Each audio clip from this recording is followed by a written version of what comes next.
नमस्कार, मैं हूं अजय। अगले आधे घंटे में दिन की सभी बड़ी खबरें आपके सामने। यूपी में उपचुनाव को लेकर सियासी सरगर्मी बढ़ गई है। जैसे जैसे चुनाव करीब आ रहे हैं, सियासी पार्टियों की अब सक्रियता दिखाई देने लगी है। आज कांग्रेस ने यूपी के होने वाले 7 सीटों पर में से 6 सीटों के लिए अपनी लिस्ट जारी कर दी। बुलंदशहर से सुशील चौधरी को टिकट दिया गया है। नौगांव से कमलेश सिंह उम्मीदवार होंगे। टुंडला से स्नेहलता को टिकट मिला है। घाटमपुर से कृपा शंकर मैदान में ताल ठोकेंगे। देवरिया से मुकुंद भास्कर चुनाव लड़ेंगे। बांगरमऊ से आरती वाजपेयी कांग्रेस की उम्मीदवार होंगे।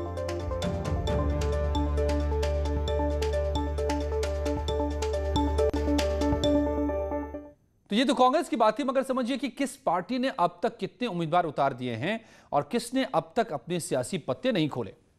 4 सीटों पर बीएसपी के प्रत्याशी तय हो गए हैं। 5 सीटों पर एसपी ने भी अपने उम्मीदवार अब मैदान में उतार दिए हैं। बुलंदशहर सीट पर एसपी आरएलडी का समझौता हो गया है। 6 सीटों पर एसपी और 1 सीट पर आरएलडी चुनाव लड़ेगी। पश्चिमी उत्तर प्रदेश की मैं बात कर रहा हूं। कांग्रेस ने 6 प्रत्याशियों की लिस्ट जारी की है। बीजेपी ने 7 सीटों पर चुनाव तो लड़ेगी, लेकिन अभी पत्ते नहीं खोले हैं, उम्मीदवार सामने नहीं किए हैं। शिवपाल की पार्टी पीएसपीएल चुनाव में नहीं हिस्सा ले रही है। उपचुनाव में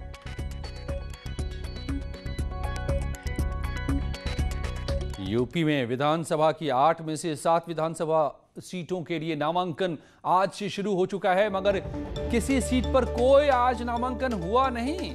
नामांकन की आखिरी तारीख 16 अक्टूबर है। जिन 7 विधानसभा सीटों पर उपचुनाव होने हैं उनमें अमरोहा जिले की नौगवां, सादात बुलंदशहर सीट, फिरोजाबाद जिले की टुंडला सुरक्षित, उन्नाव जिले की बांगरमऊ, कानपुर नगर की घाटमपुर, देवरिया और जौनपुर जिले की मल्हानी सीट शामिल है। और ये 3 तस्वीरें देखिए। पहले दिन नामांकन की प्रक्रिया शुरू हो चुकी है। बुलंदशहर, फिरोजाबाद और अमरोहा की सीट पर सियासी चहलकदमी शुरू हो गई। इन सीटों पर नामांकन केंद्रीय चुनाव आयोग ने कोविड-19 के नियमों को देखते हुए जारी की है गाइडलाइन। उसके मुताबिक दाखिल होगी नामांकन। प्रत्याशी के नामांकन दाखिले में पीठासीन अधिकारी के कक्ष में सिर्फ 2 लोगों का प्रवेश होगा। जिला निर्वाचन अधिकारी कार्यालय के परिसर में एक प्रत्याशी के सिर्फ 2 वाहन ही ले जाने की अनुमति होगी। तो जो दल बल के साथ दम दिखाते हुए अक्सर उम्मीदवार पहुंचते हैं नामांकन दाखिल करने के लिए, ऐसा इस बार कुछ नहीं होगा।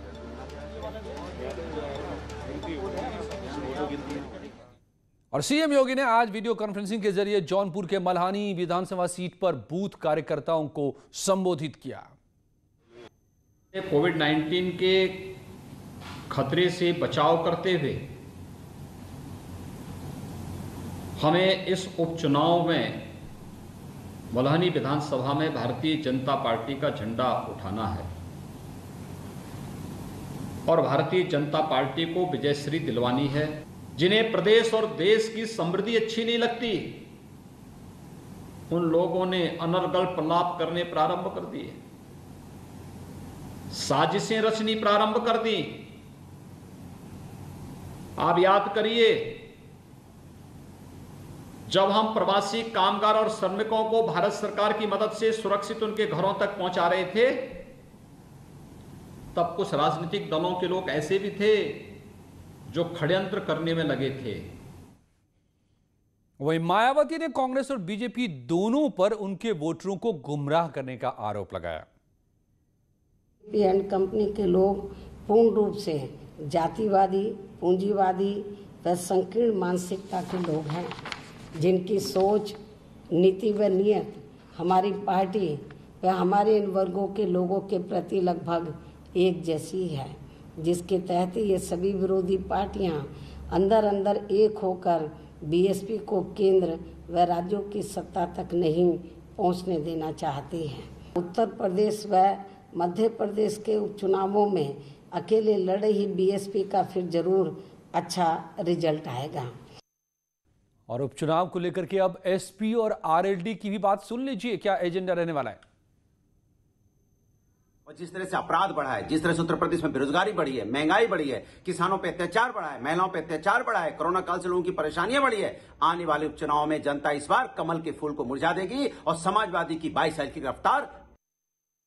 तो जिस तरह आपके भाई को लाठी मारी, ये लाठी ईवीएम पे मार के और वोट देके वोट का हिसाब लेके भारतीय जनता पार्टी को इनकी सत्ता से बाहर करके योगी जी की आंखें खोलने का काम करेंगे। सबके साथ तो जिस क्रूरता का व्यवहार उत्तर प्रदेश की सरकार कर रही है, निश्चित रूप से उपचुनाव में इसका खामियाजा भारतीय जनता पार्टी को भुगतना पड़ेगा। आप क्या तैयारी हैं? नहीं, देखिए, पार्टी हमेशा चुनाव के लिए तैयार रहती है और चुनाव हम पूरी ताकत के साथ, जनता के सहयोग और आशीर्वाद के साथ चुनाव मैदान में कांग्रेस जाएगी और अच्छे परिणाम हमारे पक्ष में निश्चित रूप से आने वाले हैं। तो मैदान में सभी कूद चुके हैं, उपचुनाव में सभी ताल ठोक रहे हैं, सभी पार्टियां। आपने सुनी सबकी बात।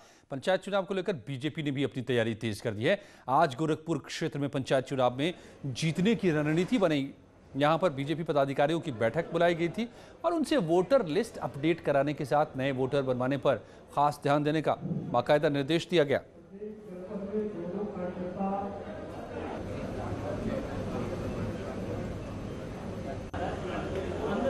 मतदाता सूची वर्तमान में बन रही है और उसका कार्यक्रम सब चेकआउट हो गया है। मतदाता सूची की तैयारी के लिए आज बैठक है। ये सारे हमारे जो जिला पंचायत वार्ड के प्रभारी हैं, सभी ब्लॉकों के पंचायत के जो प्रभारी हैं, उनकी आज बैठक है। बड़ी खबर आ रही है इस बीच। पीडब्ल्यूडी के 7 इंजीनियर्स को जबरन रिटायर कर दिया गया है। Force retirement.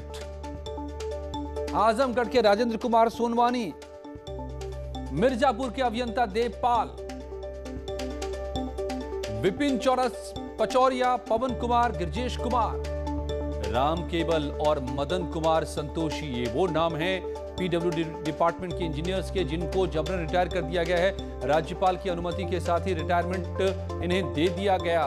पाया गया सरकार इन दिनों ऐसे लोगों को खंगाल रही है जिनके कामकाज अच्छे नहीं पाए गए हैं, जिन पर किसी भी तरह का आरोप है या भ्रष्टाचार के आरोप हों, काम न करने के आरोप हों, ऐसे लोगों को रिटायर कर रही है और पीडब्ल्यूडी के ऐसे 7 इंजीनियर को रिटायर किया गया है। और अब बात हाथरस केस की। आज क्या क्या हुआ इस पूरे मामले में, 4 तस्वीरों के जरिए इन्हें समझिए। एसआईटी केस को लेकर एक्टिव है, लगातार लोगों से पूछताछ कर रही है। अब तक करीब 40 लोगों से पूछताछ कर चुकी है।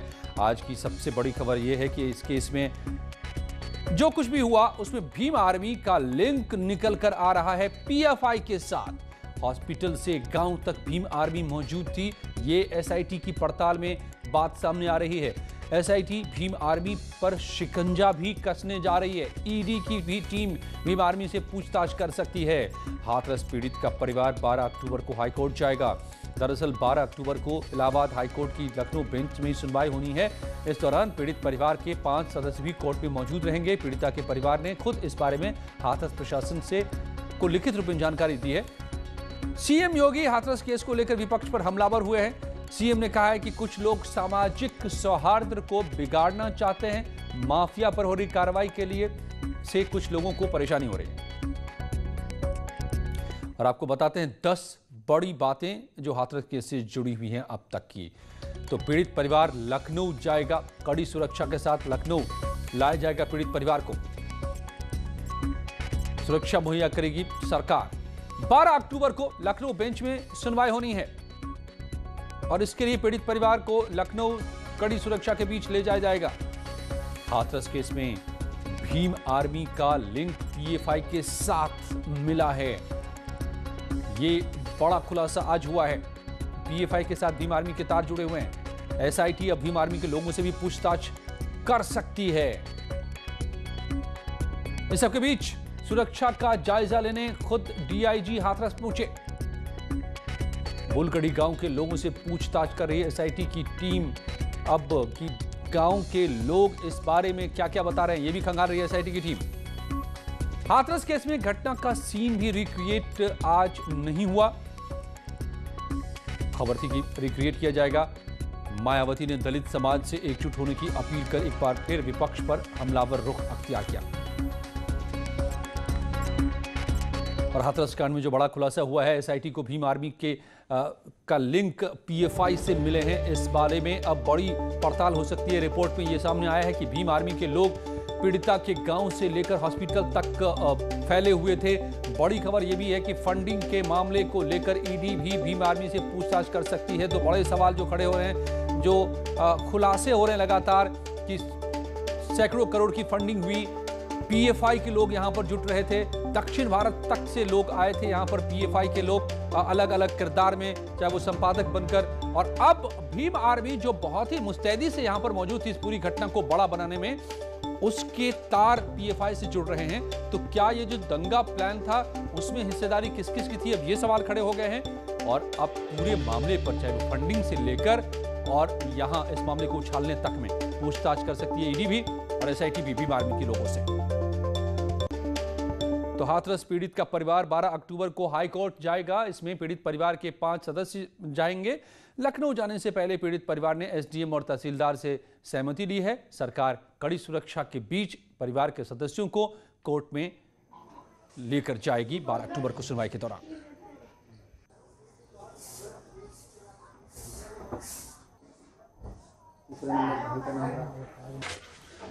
तो दरअसल 12 अक्टूबर को 12 तारीख को सुनवाई होनी है हाई कोर्ट में, और इसको लेकर पीड़ित परिवार के सभी लोग 5 सदस्य उस दिन हाई कोर्ट में उपस्थित होंगे। इसकी परमिशन जिला प्रशासन से परिवार ने ले ली है और जिला प्रशासन सुरक्षा भी मुहैया कराएगा। और अब सब्जियों के बढ़े दाम की बात। आजकल लोग एक बात कहते आपको और आप खुद महसूस करते होंगे, एक वक्त था जब लोग जेब में पैसे लेकर जाते थे और झोला भर के सब्जियां लाते थे, और आज के वक्त में झोले में पैसे लेकर जाते हैं और थैलियों में सब्जियां लेकर आते हैं। क्या ये हालात पैदा हो रहे हैं? देखिए रिपोर्ट।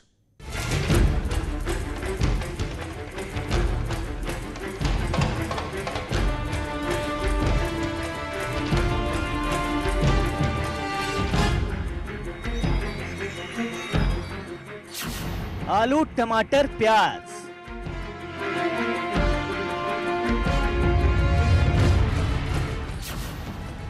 किचन से हुए नाराज।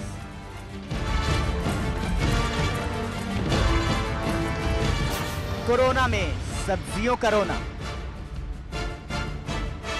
आम आदमी पर महंगाई के मार का एक और बम गिरा है। सब्जियां इतनी महंगी हो गई हैं कि खरीदने से पहले 100 बार सोचना पड़ रहा है। 100 बार इसलिए क्योंकि तमाम सब्जियों के दाम 100 रुपए के पार या उसके आसपास पहुंच चुके हैं। टमाटर के दाम 60 से 70 रुपए किलो हो चुके हैं। वहीं प्याज के दाम 50 रुपए किलो तक पहुंच गए हैं। आलू 40 से 50 रुपए किलो के भाव में बिक रहा है और गोभी के दाम 120 रुपए किलो हो चुके हैं। वहीं धनिया के दाम 300 रुपए किलो पहुंच चुके हैं। ये वो सब्जियां हैं जो हमारी थाली में रोजमर्रा इस्तेमाल होती हैं। इनकी बढ़ी कीमतों ने आम आदमी की हालत खराब कर दी है। छोटे शहर हो, गांव हो या फिर मेट्रो सिटीज, सब्जियों के दाम में आग लग चुकी है। Bureau report, news 18। तो 2-1 साल पहले तक जिस आलू को आप साल भर 10, 15, 20 रुपए किलो खरीदते थे, अब वो 40-50 के करीब, और कभी साल भर 40 से कम हुआ नहीं है। आखिर माजरा क्या है? 5 शहरों की तस्वीरें देखिए। वाराणसी, लखनऊ, कानपुर, नोएडा, मेरठ की, जहां की सब्जी मंडियों में सब्जियों के दाम आसमान छू रहे हैं। गांव, शहर में इस वक्त महंगी सब्जियों से लोग अब परेशान हैं। रोजमर्रा की सब्जियों के दाम इतने ज़्यादा बढ़ गए हैं कि लोग समझ नहीं पा रहे कि थाली तक कैसे पहुंचाएं इन सब्जियों को। आमतौर पर ठंड की शुरुआत में सब्जियों की भरपूर आवक होती है और दाम भी कम होते हैं, मगर इन दिनों तो हालात उलट नजर आ रहे हैं। हरी सब्जियों के दाम आसमान छू रहे हैं। लोग समझ नहीं पा रहे हैं कि वो घर कैसे चलाएं। सब्जियों के बड़े दाम से परेशान लोग क्या क्या कह रहे हैं वाराणसी में, सुनिए उन्हीं से।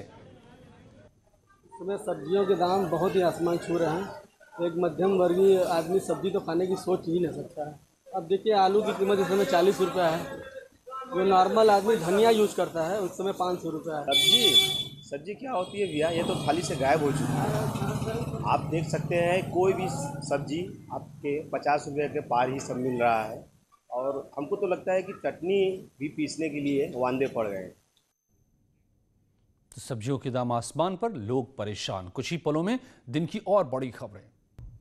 इन दिनों उत्तर प्रदेश में माफियाओं पर सिर्फ कार्रवाई नहीं हो रही है, सिर्फ बुलडोजर नहीं चल रहे हैं, बल्कि गाजे बाजे के साथ इन कामों को अंजाम दिया जा रहा है ताकि सीधा संदेश पहुंचे उन सब तक जो यूपी में अब तक माफिया राज चला रहे थे। ये देखिए संभल की तस्वीर, एक गैंगस्टर की कुर्की की गई पूरे गाजे बाजे के साथ।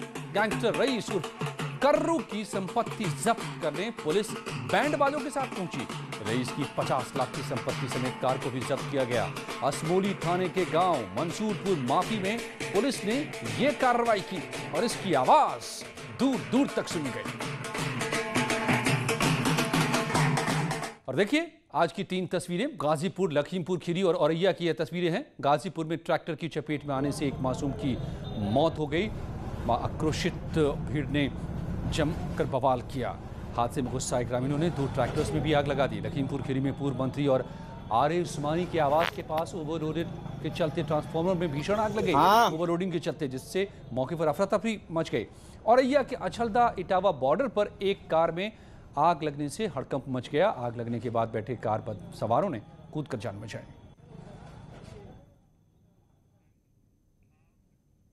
और कुछ ही पलों में क्राइम कंट्रोल मनु के साथ बने रहिए हमारे साथ।